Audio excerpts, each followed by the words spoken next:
J'ai eu le grand plaisir de rencontrer Chloé Tavel, une étalonneuse professionnelle qui a sa propre chaîne YouTube sur laquelle elle parle d'étalonnage, et je me suis dit que ce serait sympa qu'on fasse un peu plus connaissance à travers un podcast dans lequel on parle étalonnage, DaVinci Resolve, YouTube, l'occasion d'en découvrir un petit peu plus sur elle et sur ce merveilleux métier qu'est l'étalonnage. Allez, je vous montre ça. Bonjour Chloé. Salut Patrick.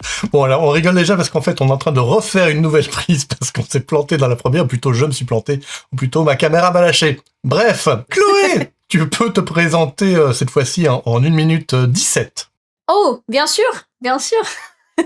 Salut, moi c'est Chloé. Si vous ne me connaissez pas, je suis étalonneuse professionnelle. Je suis spécialisée un petit peu plus dans la pub où j'ai pu travailler pour des marques comme Honda, Victoria's Secret, Porsche, Riot Games, etc., etc.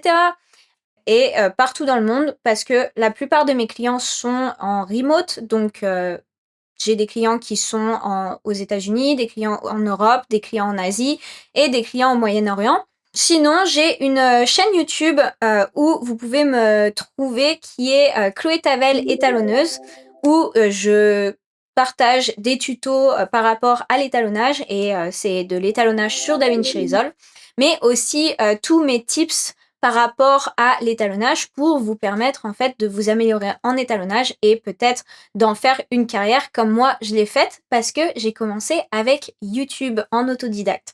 Donc je voulais vraiment faire cette chaîne YouTube pour redonner à la communauté parce que cette communauté m'a beaucoup donné. Waouh, c'est ton côté Jésus.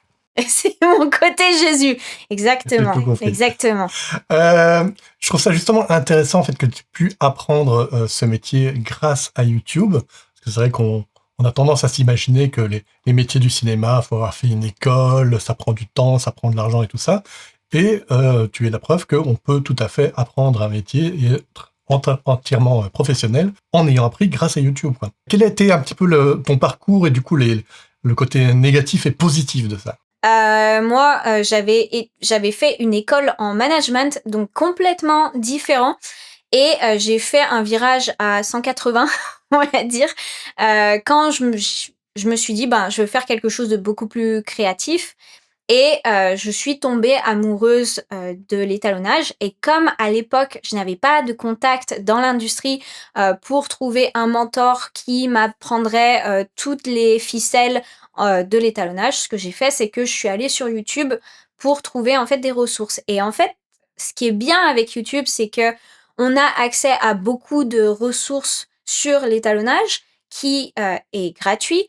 Mais le problème, c'est que il n'y a pas vraiment de vérification de l'information. Donc, on peut apprendre des méthodes de workflow qui ne sont pas vraiment optimisées. Et le problème, c'est que quand moi j'ai appris toutes ces méthodes, j'ai dû en fait les essayer pendant des sessions clients et en fait, je me suis rendu compte que c'était pas les façons les plus optimales pour travailler et donc du coup, j'ai fait beaucoup d'erreurs au début de ma carrière. Et donc du coup, c'est pour ça que j'ai fait cette chaîne YouTube, c'est pour éviter aux gens de faire les mêmes erreurs que j'ai pu faire au début. Et je peux vraiment comprendre en fait aussi le sentiment d'avoir tellement d'informations qu'on ne sait pas si l'information est juste ou non par rapport à l'étalonnage, parce que c'est vrai que l'étalonnage, c'est quelque chose de très niche au final, où on n'a pas vraiment de recul en termes de certification ou en termes d'enseignement, parce que c'est même dans des écoles de cinéma, l'étalonnage est très vu en surface et pas vraiment approfondi comme un étalonneur pourrait le faire. Donc c'est pour ça que je voulais faire cette chaîne YouTube pour vraiment en fait aider les gens à avoir quelque chose qui soit concret et qui soit vrai dans le métier d'étalonneur et dans la place de l'étalonneur en post-production. Est-ce que du coup, parce que je trouve que c'est un sujet, c'est un vrai sujet, le fait aussi d'apprendre sur YouTube, est-ce que tu te sens des fois sujet au syndrome de l'imposteur qui nous touche tous à des moments différents? Est-ce que ça a participé à ça? Est-ce que tu vis ça déjà ou pas du tout? Maintenant, je vis le syndrome de l'imposteur par rapport à ma place sur YouTube, dans le sens où maintenant, ce que je trouve, c'est pour moi, c'est difficile de me sentir légitime à faire des vidéos sur YouTube, etc., etc., parce que pendant un gros moment, je me suis dit, ben, techniquement, les gens s'en foutent de ce que je dis. Ben, j'ai pas vraiment beaucoup de choses à apporter en fait aux gens. Et le truc, c'est que ce syndrome-là, je pense, va se dissiper avec le temps et avec les années. Alors, Mais le mauvaise truc, c'est nouvelle, que pas j'aurais... forcément. Ouais, ouais. Et Je le peux truc, t'en c'est parler, je me que... dis, tiens, c'est fou. Ça peut encore m'arriver de me dire, mais en fait, mais t'es nul, Ouais, pour qui tu te prends, d'essayer d'enseigner des choses que peut-être que tu connais pas à fond, etc. C'est fou comme ça, hein. On peut vite se faire rattraper par ça tout le temps, en fait, quoi. ouais, exactement. Et donc, je pense que ça se dissipe, mais ça ne disparaît pas totalement, dans le sens où, tu l'auras toujours, ce syndrome de l'imposteur. Et pour revenir à l'étalonnage, en termes d'étalonnage, euh, bien sûr, j'avais le syndrome de l'imposteur au début. Le truc, c'est que pour ce métier, il faut vraiment assumer l'identité d'étalonneur. Et si par exemple tu n'embrasses pas l'identité d'étalonneur, ça va être très compliqué pour te vendre à des maisons de production, pour te vendre à des post-productions. Et donc du coup, il faut en fait vraiment te vendre en disant oui, je fais de l'étalonnage, je veux faire que de l'étalonnage, etc., etc. Et ça prend beaucoup de travail sur soi pour se dire, OK, Mhm. maintenant, je peux entrer sur le marché et dire, OK, je suis étalonneur et je suis fière d'être étalonneur. Le truc, c'est que, bien sûr, moi, quand j'ai commencé à me dire, OK, je suis étalonneuse et je veux faire de l'étalonnage, mon métier, ça a mis du temps pour que je croie ce que je dis, si tu vois ce que je veux dire. Dans le sens où, au tout début, bien sûr, quand je faisais des erreurs en session client, etc., etc., j'avais ce syndrome de l'imposteur qui revenait, mais vraiment, vraiment en puissance. Et il fallait en fait que je la joue cool Et devant les clients. Et le truc, c'est que, bien sûr, il faut embrasser cette identité d'étalonneur, etc., etc. Mais aussi, je trouve que le syndrome de l'imposteur se dissipe quand on embrasse aussi les erreurs qu'on fait. Donc, ce qui s'est passé, c'est que quand j'ai commencé à me dire que c'était pas grave si je faisais une erreur et que j'allais en fait corriger cette erreur la prochaine fois et que j'allais mieux faire la prochaine fois, j'ai commencé à me dire, ben, en vrai, je suis légitime d'être dans ce métier-là parce que j'aime vraiment ce métier et je veux vraiment apprendre tous les jours à faire ce métier de mieux en mieux, quoi. Et donc voilà, c'est comme ça que j'ai battu pour l'étalonnage le ouais. syndrome de l'imposteur. Bien sûr, des fois, il y a des moments où je vais me dire, ouais, le projet est trop gros, c'est trop pour moi, etc., etc. Et en fait, on va vite se rendre compte avec l'expérience que les projets qui nous semblent super gros et qui ont beaucoup de budget, etc., etc., sont aussi managés par des gens qui sont comme nous, en fait, qui ont qui essayent de battre ce syndrome de Ouais, l'imposteur complètement. aussi de leur côté. Et donc du coup, c'est marrant parce que tu commences en fait à avoir une vision un tout petit peu plus humaine du travail et du business, où en fait tu vas te dire, bon ben, ça va être des gens qui sont dans le même cas que moi. Et c'est pas grave, dans le sens où je peux faire de mon mieux, je ferai de mon mieux, et ils feront de leur mieux de leur côté pour me faire travailler dans les meilleures conditions possibles. Et effectivement, je pense que c'est hyper important, en fait, que les gens se rendent compte que c'est universel, en fait. Parce que Ouais, il c'est peut y ça. avoir l'impression au début que, en fait, c'est normal que j'ai le syndrome de l'imposteur parce qu'effectivement, je connais pas grand-chose, je débute. Mais en fait, ça peut être à l'infini parce qu'on ne saura jamais tout de quoi que ce soit. Donc, on Ouais, aura tout le exact. temps ce syndrome de l'imposteur, en fait. Et c'est bien de se dire qu'il ne faut pas attendre d'avoir le niveau qu'on rêverait d'avoir avant de se lancer, parce qu'on n'atteindra jamais ce niveau-là, en fait, parce qu'il est infini, il y aura toujours plus à apprendre. Donc effectivement, je trouve ça bien d'embrasser notre imposteur intérieur, de dire, OK, t'es pas parfait, vas-y quand même, parce que personne ne l'est, et allons-y. Donc je trouve ça important, surtout pour des gens qui apprennent sur YouTube, parce qu'on est en train, tous les deux, d'enseigner sur YouTube. Et donc j'imagine, il y a plein de gens qui se disent est-ce que je suis capable maintenant? Est-ce que je peux faire mon projet? Est-ce que je suis capable de me lancer professionnellement? Est-ce que je peux prendre tel gros client? Et je pense que c'est bien de rappeler que ce syndrome, vous l'aurez tout le temps, en fait. C'est normal, ça fait partie du game, en fait. Ouais, exact. Ouais, et en fait, le truc, c'est que je me dis, on va dire, le plus difficile dans tout ça, c'est juste de se lancer. Après, quand la machine est en marche, on n'a pas vraiment le temps de se poser des milliers de questions. Quand il faut le faire, quoi. Et donc, du coup, c'est la meilleure des façons pour s'améliorer. C'est juste, allez, je le fais, quoi. C'est, allez, je fais le projet. Même si j'ai des doutes sur mes capacités, je le fais quand même parce que même si je fais des erreurs, je vais apprendre de ces erreurs et du coup, je vais faire mieux la prochaine fois. Exactement. C'est en faisant des erreurs qu'on apprend. Exactement. Qu'est-ce qui t'a décidé, toi, à te lancer dans YouTube? Du coup, je reviens sur ce que je disais. Ce qui m'a décidé, c'était le fait d'avoir énormément d'informations sur l'étalonnage qui n'étaient pas vérifiées, dans le sens où moi, en tant qu'étalonneuse et ma vision de l'étalonnage, quand j'ai commencé à avoir beaucoup plus de connaissances sur l'étalonnage, je me suis dit, il y a énormément de vidéos qui n'ont pas assez soit de détails dans la vidéo, soit sont complètement à côté de la plaque en termes de workflow pour l'étalonnage.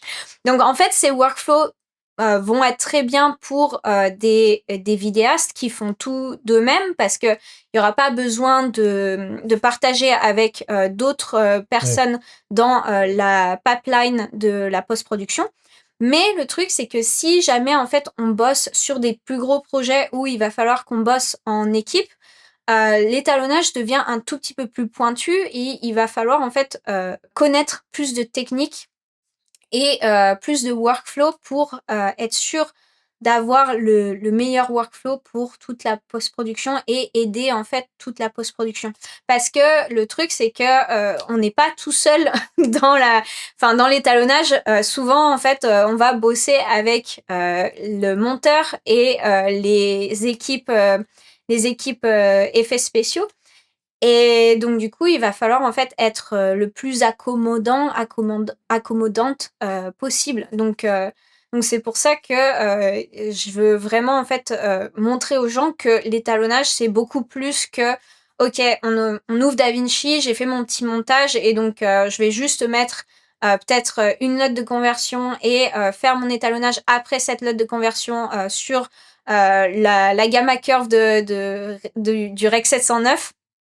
Donc, très bien pour votre vidéo si vous la postez sur YouTube, et si jamais en fait c'est juste quelque chose de passion, on va dire. Mais si jamais vous allez sur quelque chose de beaucoup plus professionnel, il va falloir changer ce workflow, parce que ça ne va pas vous aider à atteindre les objectifs que vous voulez, parce que bien sûr, il y a le workflow, mais il y a aussi les demandes du client en termes de look. Donc du coup, par exemple, ce que je viens de décrire, ce genre de workflow, ça va être très handicapant pour faire certains looks, parce que vous avez besoin de beaucoup plus de flexibilité dans l'image. Donc c'est pour ça que c'est pas vraiment la version optimale, on va dire, de l'étalonnage. Et c'est pour ça aussi que je voulais avoir quelque chose à dire par rapport à ça.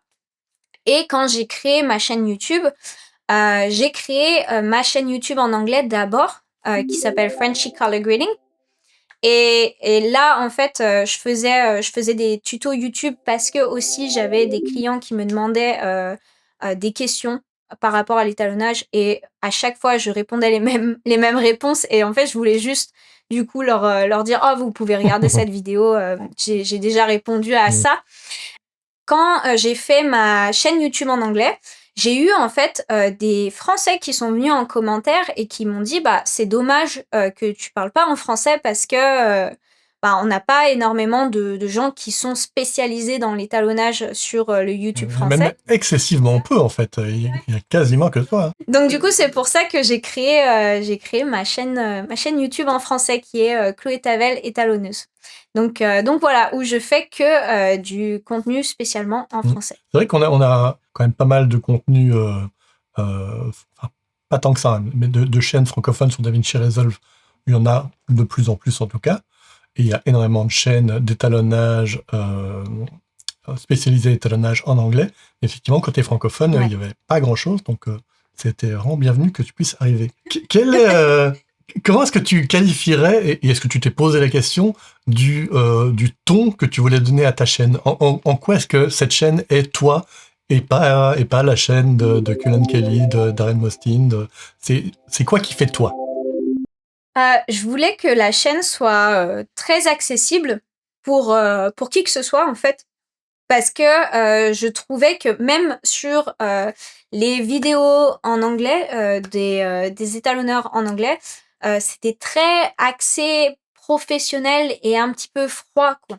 Et pas vraiment YouTubesque. Et aussi, je suis un enfant de YouTube, hein, dans le sens où je fais partie d'une génération qui a grandi avec YouTube. Donc du coup, je consomme YouTube tout le temps aussi juste en termes de divertissement.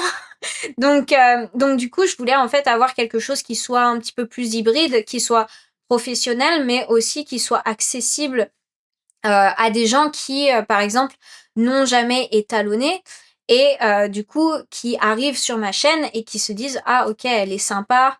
On va regarder la vidéo. C'est pas aussi en fait, c'est pas aussi froid que Len parce que Len est très très bon en termes d'enseignement, mais c'est vrai que il est un petit peu plus froid, il est un petit peu plus professionnel et même dans sa posture, il est un petit peu plus rigide. Même le décor, t'arrives, il y a une espèce de fond noir, il est habillé en noir et il tire la gueule, tu fais ouh, c'est sérieux ici, quoi, tu fais oh. Ouais, exactement. Exactement. Et donc, du coup, je voulais en fait avoir quelque chose qui soit, bah, bien sûr, un tout petit peu plus détendu, mais aussi avoir ma personnalité sur cette chaîne parce que je me suis dit, ben, c'est cool de partager des connaissances en fait avec les gens et j'aimerais en fait qu'ils aient un petit bout de moi dans ces vidéos. Dans le sens où ben, on est là pour l'étalonnage, bien sûr, mais aussi je suis là parce que j'ai vraiment envie de partager ce que je connais, quoi. Ouais, et moi je trouve ça super important, effectivement, qu'il y ait aussi une personnalité en plus des infos. Ça fait pas quand même partie du plaisir, en fait, du chemin pédagogique d'être accompagné par quelqu'un voilà, que tu vois, qui est un humain, quoi. Et donc je trouve ça hyper important. Et je m'en suis rendu compte, je viens de faire une vidéo ici ce dimanche, et tu sais qu'on peut faire le comparatif entre 3 vignettes pour voir lesquelles marchent le mieux.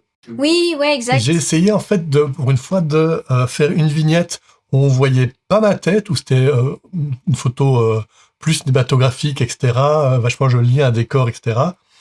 Et de l'autre côté, j'ai essayé de faire la vignette la plus vraiment plate possible. C'est que ma tronche et le texte, vraiment le truc très simple, en me disant, allez, ça va pas être ça qui va marcher. Et étonnamment, les gens ont beaucoup plus cliqué sur ma tête. Et en fait, on se rend compte à quel point les gens, au bout d'un moment, aussi s'attachent au personnage autant qu'au tuto, quoi. D'un coup, ça m'a fait, ok, c'est intéressant. Et en même temps, ça m'énerve parce que j'aurais envie de faire des meilleures vignettes. Et je me dis, mais en fait, quand je fais des meilleures vignettes, ça intéresse pas les gens, c'est un petit peu frustrant. Donc, faut trouver une espèce d'équilibre entre, effectivement, je pense, la fidélité au personnage qu'on retrouve à chaque fois qu'on va voir un tuto, mais en même temps, essayer de donner quand même peut-être un aspect visuel un petit peu plus riche quand même que juste ma tronche et un texte marqué ici. Parce que c'est vrai qu'au bout d'un moment, je me dis, allez, c'est quand même un peu faiblard de juste faire ça. Mais peut-être que ça suffit. Mais en tout cas, ça, c'est un questionnement que j'ai pour l'instant, ce truc-là. Ouais, exact. Moi, pour l'instant, j'ai remarqué que... Et après, ma chaîne est une chaîne tournée sur l'étalonnage, donc tournée sur les belles images.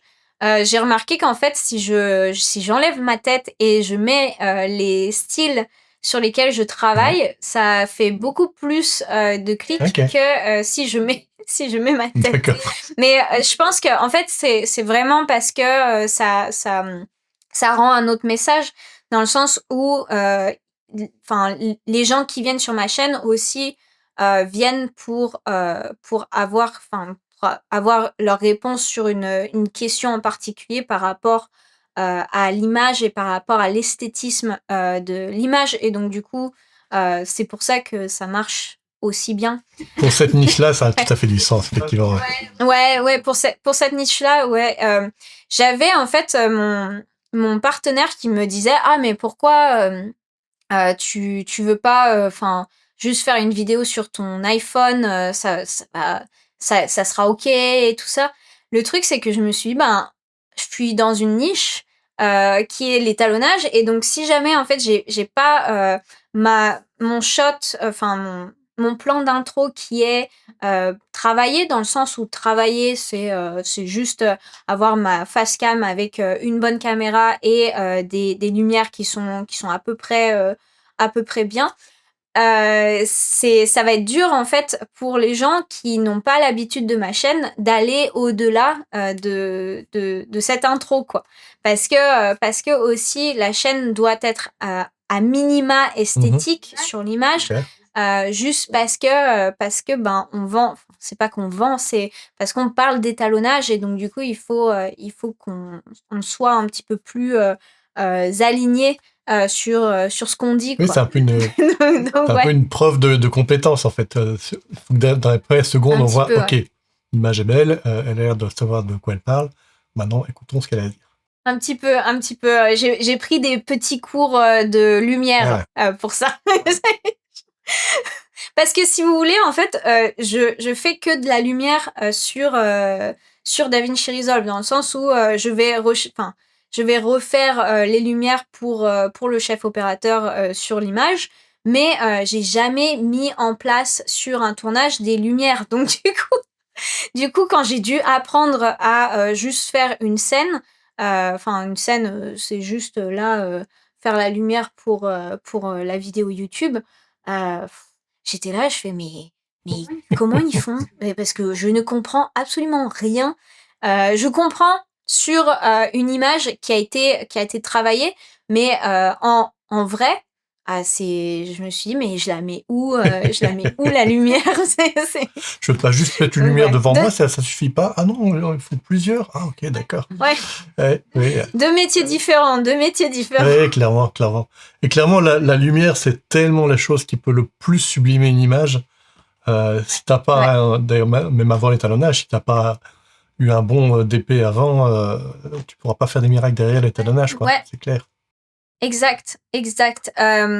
C'est très difficile en fait d'avoir une belle image si jamais la lumière ne suit pas. En fait, la lumière, et quand je dis la lumière, ça va être la lumière, mais c'est aussi le choix des optiques, ça va être le choix de l'exposition de la caméra. Et donc du coup, c'est compliqué si jamais en fait on a ces éléments qui ne sont pas maîtrisés de faire une belle image. Après, en étalonnage, si jamais on a par exemple des projets qui arrivent où c'est du run and gun, donc ça veut dire qu'il n'y a pas eu de contrôle sur la lumière et il n'y a pas eu de temps pour préparer en fait tout ce qui est lumière sur le tournage. C'est aussi en fait notre métier de fixer un tout petit peu ce qui se passe dans l'image pour avoir quelque chose d'esthétique. Et ça, ça devient un petit peu plus technique, mais ça va être le fait d'affecter les lumières, mais aussi d'affecter les couleurs environnantes pour avoir pour avoir une perception qui soit meilleure que ce qu'on avait en fait à la base. Et je pense effectivement c'est peut-être une déception que peuvent avoir au début des gens qui débutent dans l'étalonnage. C'est ils ont vu plein de tutos, ils ont vu comment faire plein de Ouais. trucs. J'ai l'impression que souvent, en fait, les débutants commencent à comprendre un petit peu, ils ont vu plein de tutos d'étalonnage, et pour la première fois, ils essayent d'étalonner avec leurs images, qui sont des fois pas très bien fournies en termes d'éclairage, et ils comprennent pas pourquoi est-ce qu'ils n'arrivent pas au même résultat alors que ils ont les connaissances, entre guillemets, en tout cas de base, d'étalonnage, et effectivement, c'est indispensable que la lumière, on peut pas créer de la... Enfin oui, on peut un petit peu créer de la fausse lumière en étalonnage, mais ce sera jamais l'équivalent d'un quelque chose de bien tourné à la base, quoi. C'est important de se rappeler à quel point le fameux on va régler ça en post-prod, ça marche pas beaucoup. Faut se rappeler de ça. Non, non. En fait, ce qui est marrant, c'est que, enfin, ça, c'est vraiment la contradiction de notre travail. C'est le fait que si jamais, en fait, tu t'es de plus en plus populaire et de plus en plus expérimenté, tu vas avoir des images qui sont de plus en plus faciles à étalonner parce Eh oui. que tu vas avoir en fait des budgets qui sont plus gros et donc du coup beaucoup plus de personnes qui sont talentueuses sur le projet et qui ont de l'expérience. Et donc du coup, c'est vrai que en fait, plus tu avances dans l'étalonnage en termes de travail, plus tu auras en fait des projets qui sont très faciles à étalonner. Mais le truc, c'est qu'il faut pas vraiment être. J'allais faire en fait une traduction directe shy away. Il faut pas vraiment être timide en Timide au fait par loin. rapport. Ouais, c'est ça. Par rapport en fait aux images qu'on a au début qui ne sont pas très travaillées, dans le sens où c'est aussi une très bonne école pour savoir en fait qu'est-ce qui fait une image belle et pas belle et qu'est-ce qui doit être fixé dans l'image pour que l'image soit potable en fait. Vraiment au début, l'étalonnage c'est beaucoup plus avoir quelque chose qui soit potable et ensuite, quand on va commencer à avoir quelque chose qui soit un petit peu plus travaillé en termes de lumière, on va pouvoir se permettre d'avoir quelque chose de beaucoup plus stylisé parce que l'image supporte Ouais. ça. Et d'ailleurs, je me demandais, est-ce que ça t'est déjà arrivé d'être face à un client qui a vraiment une demande très spécifique que tu trouves dégueulasse? Et quelle est ta réaction par rapport à ça? Est-ce que tu vas te battre pour essayer de lui faire comprendre que peut-être il y a d'autres façons de faire? Ou est-ce que tu cèdes parce que le client est roi? Alors, il y a en fait plusieurs moyens de faire ça. On va dire que c'est apprendre un petit peu la C'est diplomatie, ça. dans le sens où quand vous avez une session client, c'est très mal vu de dire non direct. Comme tu t'as fait en fait, Patrick, parce que je sais que tu fais beaucoup d'impro. euh, le conseil que je donne tout le temps, pour les gens qui font des sessions clients, c'est toujours de dire yes and, donc oui et. Donc, c'est-à-dire que dès que le client apporte une idée, on va en fait prendre cette idée et on va proposer quelque chose par rapport à cette idée. Donc, bien sûr, les clients n'ont aucune notion de la couleur, n'ont aucune notion de comment une image se comporte. Et donc, du coup, les clients vont plus exprimer en fait leur ressenti plutôt que quelque chose de technique. Dans le sens où si jamais en fait vous avez un client à côté de vous, la plupart du temps, ça va être j'aimerais que ça soit un tout petit peu plus joyeux, j'aimerais que ça soit un tout petit peu plus triste, etc., etc. Et ça va être en fait des commentaires qui sont très vastes, on va dire très vagues. Euh, le truc, c'est que il va falloir en fait leur demander qu'est-ce qu'ils comprennent par joyeux, par triste, par premium, par je sais pas, mélancolique. Voilà.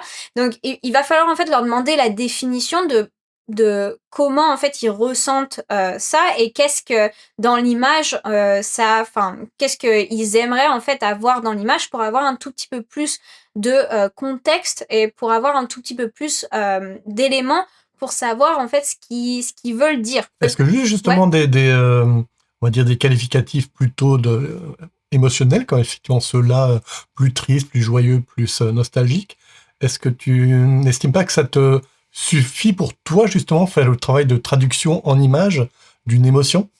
Non, il va vraiment falloir que vous fassiez un travail d'investigation dans le sens où il faut en fait demander au client, ok, vous voulez que ça soit un tout petit peu plus triste, un tout petit peu plus joyeux, etc., etc. Qu'est-ce que vous trouvez joyeux en termes d'étalonnage, dans le sens où si jamais c'est une émotion très vague, je vais leur demander en fait d'essayer de trouver une sorte de référence, par exemple. Donc de trouver une référence qui leur provoque la même émotion. Et donc du coup, on va se baser sur cette référence et essayer d'appliquer cette référence à l'étalonnage.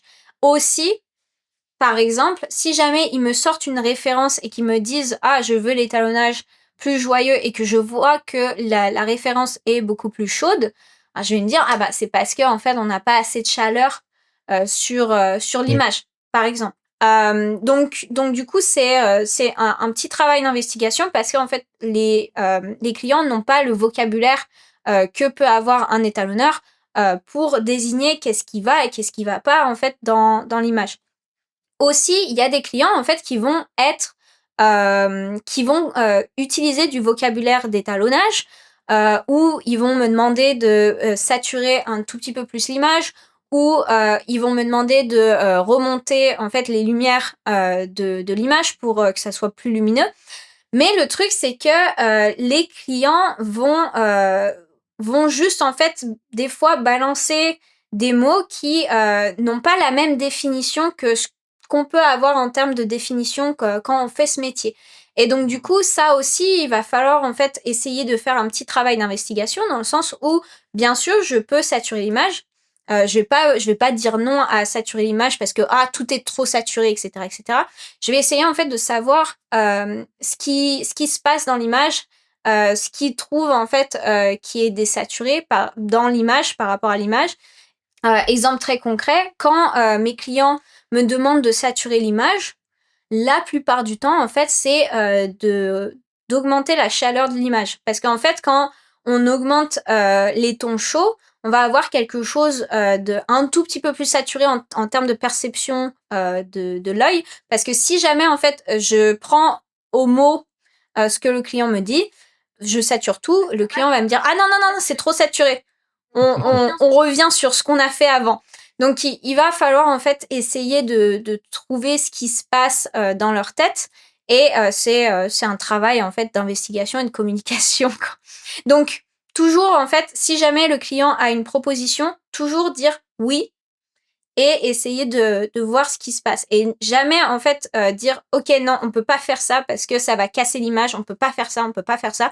Parce qu'en fait, souvent, les clients n'ont juste pas la conscience de la science des couleurs, de ce qui se passe derrière les outils, etc., etc. Ils n'ont pas le niveau de connaissance que vous pouvez avoir. Donc c'est pour ça qu'on essaye en fait de tenir la main et de dire ok, qu'est-ce qui se passe dans l'image où vous vous sentez moins en confiance par rapport à ces éléments, etc., etc.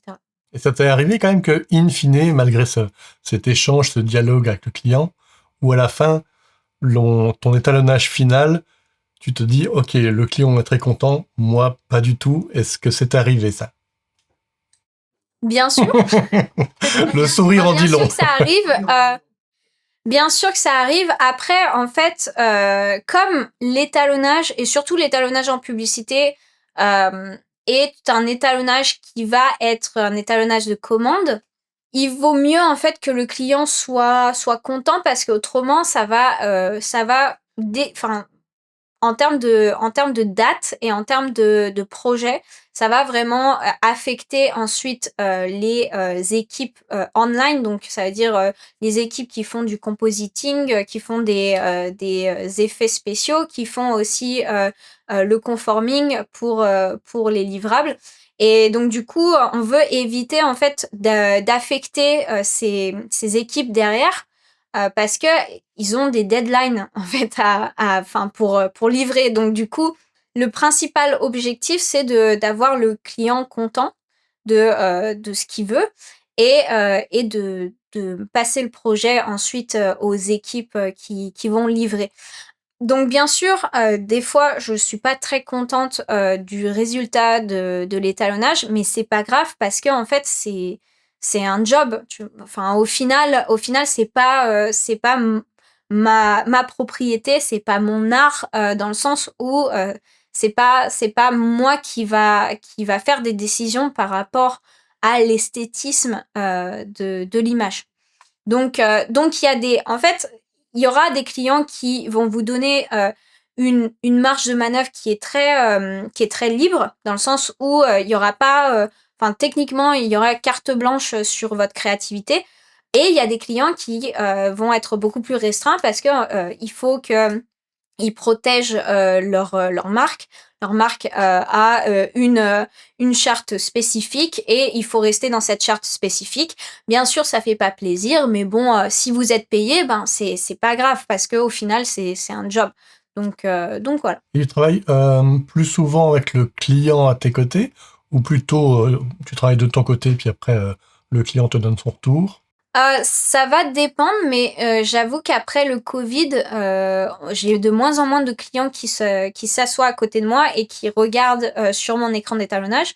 Donc la plupart de mes clients maintenant sont en remote, donc c'est-à-dire que je vais avoir en fait mes clients qui sont dans d'autres pays, dans d'autres time zones, et je vais faire ça en distanciel. Mais est-ce qu'ils assistent au travail d'étalonnage à distance, ou est-ce que... Ouais, donc ça peut, en fait, ils peuvent assister au travail d'étalonnage en live. Donc du coup, je fais un live pour qu'ils voient exactement ce qui se passe sur mon écran.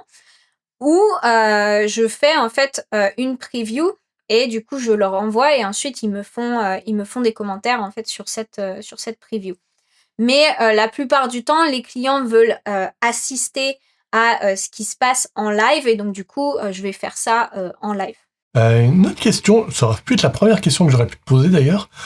Si tu devais décrire ton métier à quelqu'un qui n'y connaît rien du tout, qu'est-ce que tu dirais? Je fais des filtres Instagram. Ouais, c'est ça. Effectivement, ouais, c'est ça. Ouais, en fait, c'est exactement ce que me disent les gens, que je fais des filtres Instagram. Et en fait, j'ai réfléchi un petit peu. Je me dis, bah, c'est vrai que c'est un peu Oui, similaire. si tu C'est connais juste rien, que c'est une bonne je analogie. travaille un petit peu plus sur l'image, quoi. Ouais. Mais c'est un peu similaire. Mais ouais, en fait, au final, c'est ça. C'est vraiment, en fait, prendre une image et styliser les plans et les faire correspondre dans toute la vidéo. C'est juste ça l'étalonnage. Parlons un petit peu de DaVinci Resolve.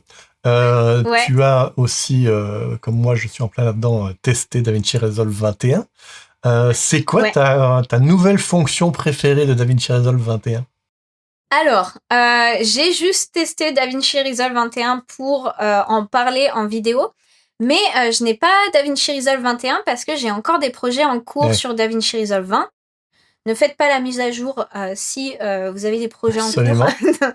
Donc, je suis encore sous DaVinci Resolve Ouais. 20, mais ma fonctionnalité préférée de DaVinci Resolve 21 et que je suis très contente et j'ai très hâte en fait de mettre à jour, c'est le Multi-Trim Pass Manager, parce que ça va vraiment m'aider en fait pour mes différents livrables, pour mes pubs, mais aussi en fait pour mes projets de long. Et donc du coup, on a en fait la possibilité de rendre une timeline en SDR, donc c'est-à-dire en Rec 709, mais aussi de la switcher en HDR. Et donc du coup, c'est beaucoup plus pratique pour nous parce que on n'a pas besoin de créer plusieurs Oui, c'est ça. timelines et du coup de faire nos sorties sur chaque timeline et d'exporter chaque timeline. Là, ici, on a juste à switcher pour avoir un arbre à nœuds différent et donc du coup, juste exporter les différences d'arbres à nœuds pour chaque export. Donc c'est plutôt pratique et ça va être très pratique aussi pour juste tester en fait des looks sur un étalonnage et jongler entre certains looks pour un étalonnage. Oui, à fond.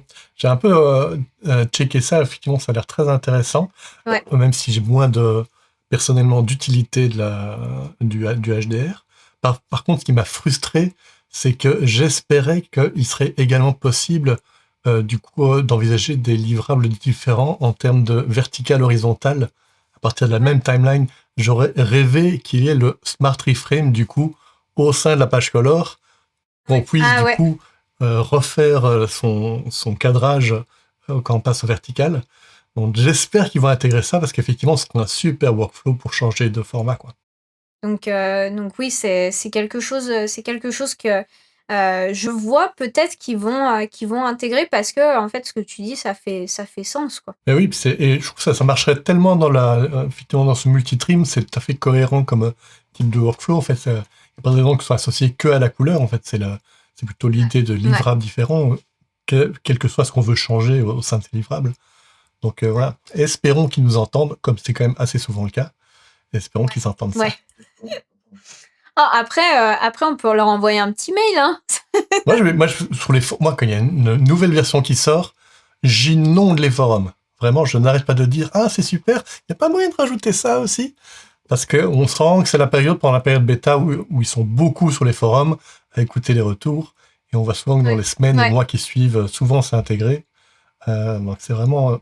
Pour ça, on a quand même pas mal de chance par rapport à Adobe, pour ne pas les citer, où on se sent écouté comme client. C'est vrai. C'est vrai que c'est vraiment bien C'est agréable, vrai. quoi. C'est quoi que tu détestes le plus dans DaVinci Resolve? Qu'est-ce que je déteste dans DaVinci Resolve? Bah, Fairlight.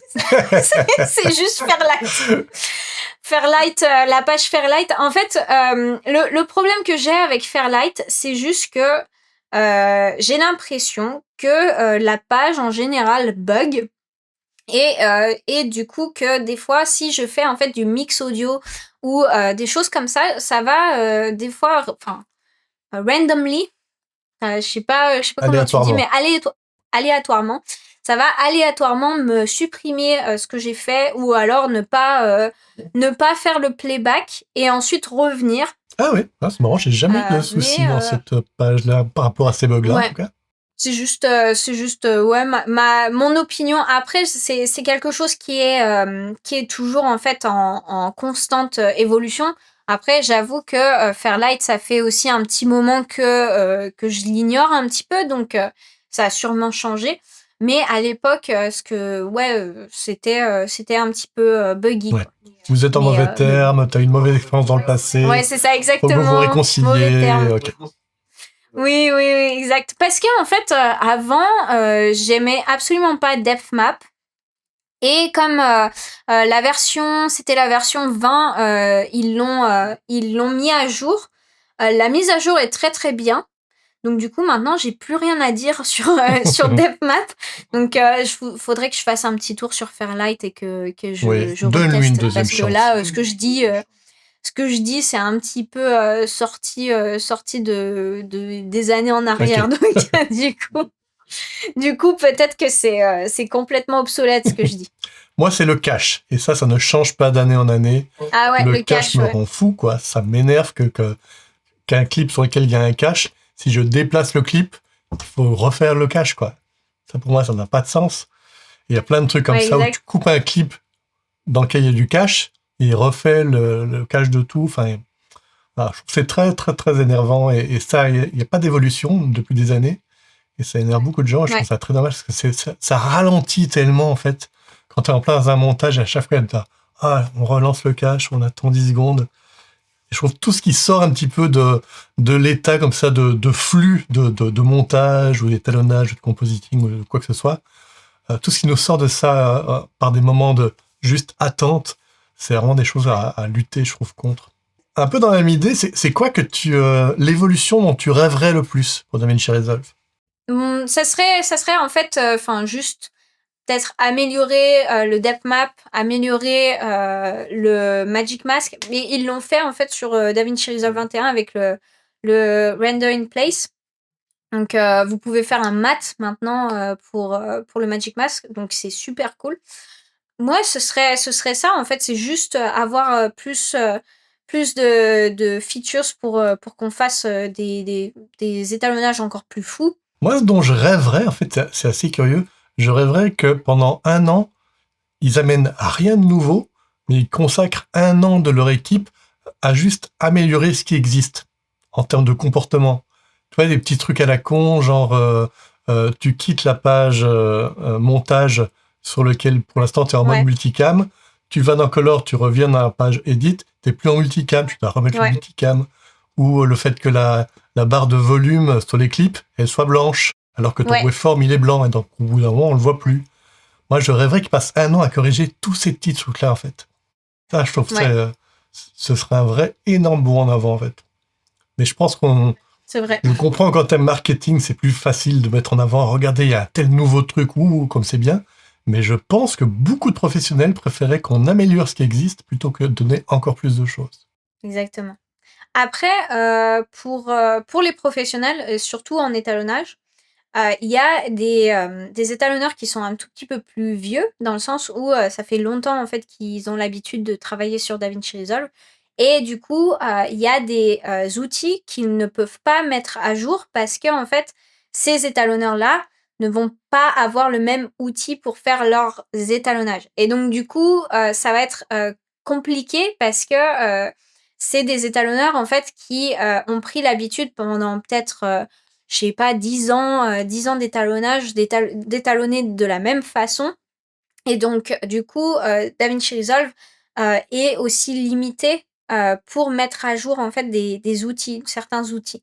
Donc, du coup, ils sont obligés en fait de garder ces outils et de les garder en fait dans cette forme-là parce que il y a des étalonneurs que j'ai rencontrés, hein, qui sont des étalonneurs à Hollywood, qui juste travaillent sur juste quelques outils dans DaVinci Resolve et pas Mm. plus. Et si jamais en fait on change ces outils, c'est très compromettant en fait pour leur workflow. Oui, tout à fait. C'est vrai qu'on voit qu'il y a un peu des outils qui peuvent apparaître redondants, qui sont un petit peu les mêmes, et effectivement, ça correspond aux habitudes de chacun, quoi. Oui, exactement. Et puis aussi, en fait, Blackmagic a des rendez-vous très réguliers en fait avec des maisons d'étalonnage, des studios d'étalonnage à Hollywood pour vraiment savoir quels outils on ne touche pas et quels outils on peut mettre à jour. Donc, pour vraiment ne pas handicaper le cœur de l'industrie qui est Hollywood. Quelle est l'erreur que tu le vois le plus être faite dans des tutos d'étalonnage par des gens qui sont pas vraiment étalonneurs professionnels? Les erreurs les plus flagrantes, en fait, ça va être, la maîtrise, des espaces de couleurs. J'ai pu, en fait, voir des gens qui, essayaient, en fait, de corriger le gamma shift avec, par exemple, des espaces de couleurs qui sont en P3D 65 qui n'est pas l'espace de couleur que vous devez en fait utiliser si par exemple vous exportez quelque chose qui ira sur les réseaux sociaux, sur YouTube, etc., etc. Donc j'ai vu en fait des cas comme ça et c'est pour moi en fait la plus grosse erreur que je retrouve dans certains tutos d'étalonnage. Aussi, ça c'est quelque chose que je trouve est trop utilisé, c'est le fait d'utiliser le qualifier pour séparer la peau et ensuite essayer de matcher la peau sur la ligne de peau dans le vector scope. Ça, c'est quelque chose qui est très utilisé sur les vidéos YouTube. Et les gens disent ah oui, il faut absolument être sur la ligne de peau, il faut être absolument sur la ligne de peau. Ce n'est pas vrai. La ligne de peau a été inventée parce que à l'époque, on utilisait en fait ce signal de diffusion pour en fait essayer de guider de guider en fait le signal de télévision. Et en gros, ce qui s'est passé, c'est que quand on a fait en fait ce vector scope, on s'est rendu compte que il y a en fait un vecteur qui est entre le rose et le orange. Et du coup, on l'a mis délibérément en disant que c'est une ligne de peau. Donc, c'est où la peau devrait être. Le problème, c'est que c'est juste une représentation d'un canal de couleurs Et le truc, c'est que ça n'a aucune science sur la réalité du terrain, dans le sens où une peau, ça peut en fait avoir des sous-tons qui sont différents, ça peut avoir juste une carnation au global qui est différente et qui ne sera pas en fait dans le vecteur de rose et de orange. Et aussi en fait, le problème que j'ai avec ça, c'est que les gens vont essayer bêtement de matcher en fait cette ligne de peau. Et le truc, c'est qu'ils vont pas prendre en considération la lumière, ils vont pas prendre en considération les changements d'angle, etc., qui affectent vraiment la peau. donc du coup, c'est pour ça que je conseille surtout de ne pas essayer de matcher à 100% la ligne de peau si la peau est cohérente dans votre image au global. Il faut la garder comme Mais ceci. ça, C'est tout. en fait, c'est à considérer comme c'est un repère, on va dire, d'une certaine normalité, Ouais, mais c'est pas un absolu qu'il faut absolument atteindre. Ça dépend aussi de ton look, quoi, finalement. exactement. Quelle est la vidéo sur ta chaîne que tu préfères? Euh, Bonne question. La vidéo que je préfère, que je trouve qui est la vidéo qui donne le plus de valeur et de connaissances, c'est la masterclass. J'ai fait une sorte de masterclass pour débutants sur ma chaîne, qui est en fait une masterclass gratuite d'1 heure sur la chaîne. Et en fait, je revois point par point toutes les bases de l'étalonnage dans cette vidéo. Et en gros, pour moi, c'est la vidéo où je suis le plus fière et que j'aime énormément parce que j'ai l'impression en fait de vraiment donner beaucoup de valeur aux gens qui la regardent parce que c'est vrai que mes commentaires sont tellement bienveillants et sont tellement gentils et généreux. Ouais, c'est pour ça que j'aime beaucoup cette Mhm. vidéo. Oui, c'est vrai, on n'en parle pas, mais on parle beaucoup des haters sur les réseaux. Et bien sûr que ça existe, et c'est un fléau, et c'est horrible. Ouais. Mais c'est vrai qu'il y a aussi un peu les lovers dans les commentaires. Des gens qui sont super gentils, bienveillants, encourageants, etc. Et sachez que c'est reçu, si ça. C'est important, en fait. Ouais, Et ça participe au fait qu'on continue encore de faire des vidéos. Donc, exact. ne sous-estimez pas à quel point c'est lu et reçu et que ça participe à notre plaisir et volonté de faire nos chaînes. Tu parlais de masterclass, tu donnes bientôt une masterclass en live, tu nous en parles? Oui, donc du coup, je donne une masterclass le 5, le 6 et le 7 juin en ligne. Donc, on fait une masterclass en live en français. Ça va être vraiment en fait pour vous faire passer de 0 à étalonneur pro. Donc, sur les 3 jours, ce qu'on va faire en fait, c'est le premier jour, on va revoir les bases. Donc, je veux que tout le monde soit sur les mêmes bases et tout le monde ait les mêmes fondations. Et ensuite, le deuxième jour, on va faire que de l'artistique. Donc, techniquement, on va voir comment reconnaître un plan qui est esthétique d'un plan qui n'est pas esthétique. Comment, en fait, on va essayer de trouver ce qu'il y a à fixer dans une image pour avoir un étalonnage qui est soit potable ou soit qui soit esthétique. Et aussi, en fait, on va revoir tout ce qui est théorie des couleurs et ce qui va vraiment vous aider à avoir un étalonnage qui soit cohérent et qui soit beau à regarder. Et puis le troisième jour, on va faire en fait un jour qui est un petit peu plus centré sur le professionnel. Donc, c'est comment trouver des clients, comment gérer votre relation client dans le sens où comment on va parler aux clients pendant les sessions ou comment en fait on va créer une vraie relation avec le client pour avoir bien sûr décrocher un job avec le client, mais aussi avoir quelque chose de plus long terme et de plus récurrent pour avoir quelque chose de pérenne, on va dire.